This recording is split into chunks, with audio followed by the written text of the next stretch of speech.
Uh, so I paid my rent for this month, I think. I say it like that because it's not the total I remember when I don't know, there's a lot of things that I don't really get. I just wait and see how it works out. Work lately, I need a new opportunity that pays me better, works me less, and allows me to have way more freedom. So don't get me wrong, I don't mind my job, and that's the biggest problem. Because I don't mind the work within itself, and I will always say this, and I will always argue this. Certain things, and one of my biggest analogies when I try to tell this is, tying your shoe isn't hard, or at least to me it is. Because I am well aware some people don't know how to tie shoes. I do the fucking shit. Give me a second. I'll just show you how to tie my shoes.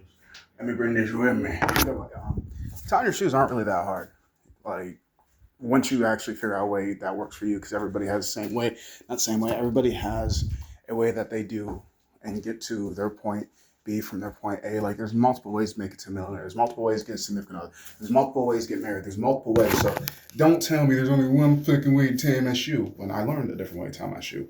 Some people do the rabbit chasing and all this and all that. But I've always learned the two bunny ears. And then there's even a third way that I learned from somebody on the internet, but I don't remember how she did it because I already know how to tie my shoe in the way that works for me. Why learn how other ways to do it? Sometimes I like to learn how to do things multiple ways, but if I only need to know how to do it in one way, I'm doing it in one way. So, tying your shoes can be one of the easiest jobs that you ever do.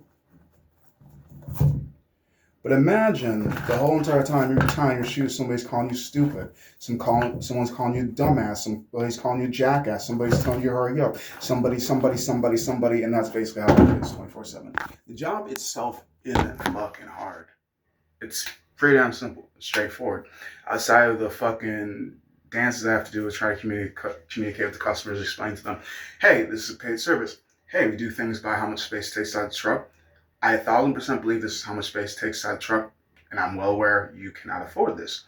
Management's going to tell me to take it for whatever the fuck it is, but at the end of the day, this is what management can strive to tell me, to tell you, this is how much it costs. But at the end of the day, if you bitch and confess and blah this hard enough at management, shit, you can damn near get it for free. So at the end of the day, when I get back to the office, management's gonna cuss at me and yell at me like, "Why aren't you giving out your best performance? Why aren't you convincing this? Why aren't you convincing that?" And it's just like, well, why don't you have an actual foolproof mission plan that says if we can assist you, we can assist you instead of, hey, here's our prices, but if you haggle hard enough, we'll take it for wherever the fuck you want it for. To be honest, as somebody that's taking shit for extremely cheap. Like I could throw out numbers, but for the fact that you're not in the business that I'm in, to you, these numbers mean nothing. To me, they generally mean nothing. I enjoy working. I just hate working for who I work for half the times. Maybe sometimes over half the times. And then the jobs that I actually generally enjoy who I'm working for or working with, I hate the fact that I can't afford my fucking existence. So it's just like either I enjoy my job or I afford my existence. Tried killing myself a handful of times. That didn't work. So I guess I might as well find the thing that allows me to afford my fucking job compared to enjoying my existence, because I can enjoy my existence no matter what, per se. So here we go again, finding something I can find that allows me to afford my life, and hopefully, the bullshit that I go through in my next opportunity isn't the same type of bullshit. And it's like at this point in my existence, I'm used to so many false promises. At this point, I'm listening to what you're saying, but I'm also watching what you're doing, and I will remind you what you've told me. But at the end of the day, things change. A liar's favorite line. I do understand that. You could communicate to me that things change. I'm really not that important in most totem poles or most lineups, but at the end of the day, if you're going to tell me or if you're going to brainwash me to believe that you guys invest in people and you invest in their best and your brightest, don't question why the room got dark when I left them. That's all up on y'all, not me.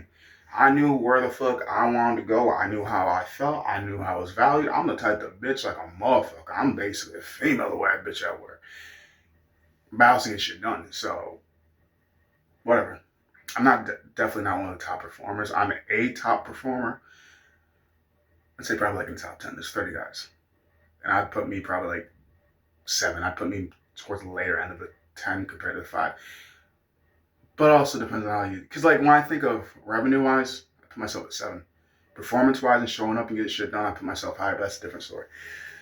So it's just like, fuck it. It is what it is until it isn't. And it only is what it is because I agree to it. And the crazy part is I'll be talking to people in the same, not necessarily in the same positions, but how I think about it currently is, so we are clearly slaves, in my opinion. And then there's the house, not the house slave, but the main supervisor slave, the GM. He tells us what to do, but he's being told by somebody else, is being told by somebody else, is being told by somebody else, is being told by somebody else, essentially like puppeteering and bullshit, stuff like that. I know from my own personal experiences, most of these people in their positions are only doing it because, well, money is there. Money can allow them to do X, Y, Z, A, B, C. Looks good on the resume. They're doing it because, well, fuck, nobody wants to be homeless. From what I've been told about, well, from what I've heard story wise and all that, like the GM will go out to summits and basically be like a truck team member. Which in my head, it's all I'm hearing is no matter where you go, you might be the biggest one in your pond, but there's always an ocean where you're gonna be tiny as fucking. And even if you're the CEO, who the fuck are you to the president? And even if you are a president, who the fuck are you to a tycoon? And if you're a tycoon, who the fuck are you to an alien? And if you're an alien, who the fuck are you to? I don't know how fucking high I can go with this.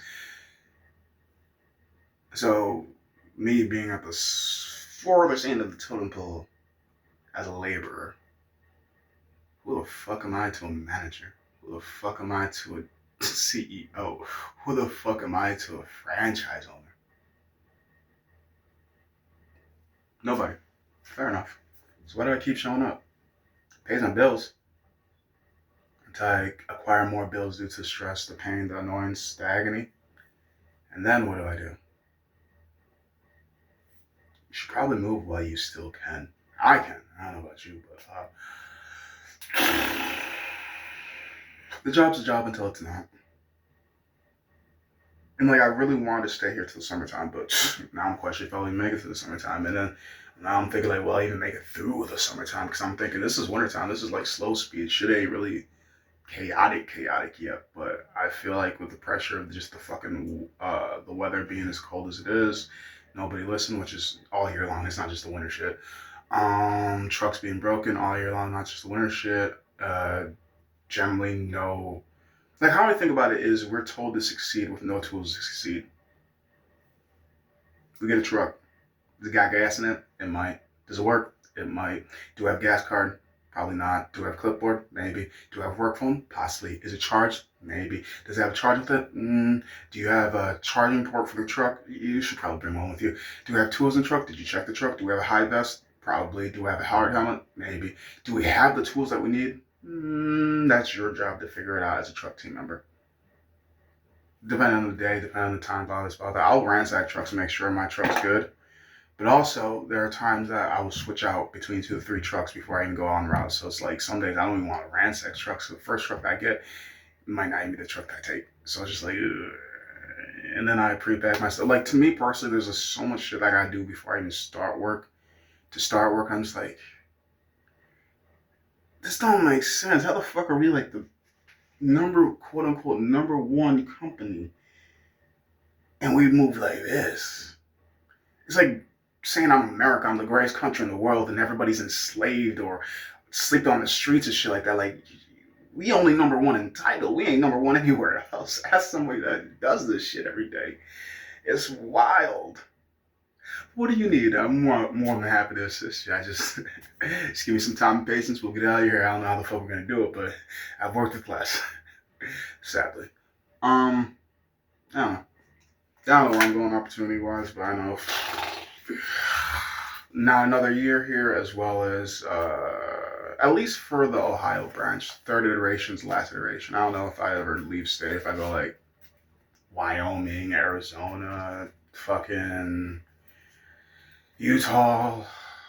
I might go to their branch and see if it's any different. Because like I thought, more or less, like I keep saying, I love what I do for work. I hate what I'm working for. As in if I could find like, I don't know, essentially people will probably be like, why don't you just make your own business? Because I don't care about the logistics. I just want to get paid. I don't want to be the brain. I just want to be the enforcer. I want to be the executioner. I'd rather kill people than work. But that's still work, isn't it? Either way, my definition of work and your definition of work are two different things. My excitement is the physicality. That's why I tend to try to do jobs like that. But some jobs, they just make me so upset. I'm just like, you guys make no sense. You tell me get top dollar, then say take any dollar, and then you tell me, oh, you're too much in hours and you're not working enough and this and that. It's like I just want to slap motherfuckers at this point. So it's just like, you either crash out and burn yourself out at one job, or you say fuck this job, move on somewhere else. Because realistically, it's not that deep. But if it stresses you out, it is that deep. So you need to fucking move on before. Well, inmate number 708-652-4329-10-568. You're next in line. I'm too pretty to go to jail or prison. And also, I feel like I'd have too much fun. Either way. It was fun while it lasted, but the fun is done. And I don't know if it was really fun or if I was just crazy enough to figure some fun in it. Probably the second one compared to the first one. I just know that I do not intend to be at this job at the end of this year. And you want to know why? Because they invest in people. I just don't know what the fuck they're investing in.